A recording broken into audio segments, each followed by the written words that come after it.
If you haven't encountered someone with dementia, there's things you wouldn't know. The CDC says more than 5 million Americans have a form of dementia, and since it manifests in different ways, it can be hard to identify.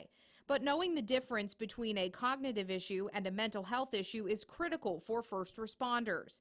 That's why Equipped, Empowered, and Enabled created Dementia Situational Awareness Training. So Equipped means just bringing this information to our public, empowering them to have the ability to go out and know what they're dealing with when they encounter someone with dementia, because you can be looking at me and I can look just like this and you wouldn't know that I have early onset dementia.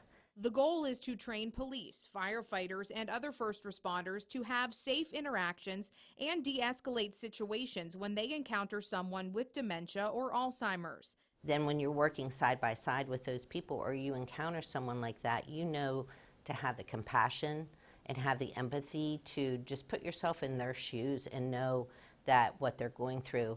For Lori and her training partner JT, it's a personal mission that's come full circle. They've cared for family members with dementia and know the lack of proper emergency training means caregivers hesitate to dial 911. I feel like I'm giving up hope.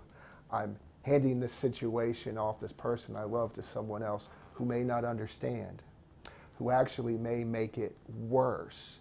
Equipped, Empowered, and Enabled is also trying to give caregivers a few tools.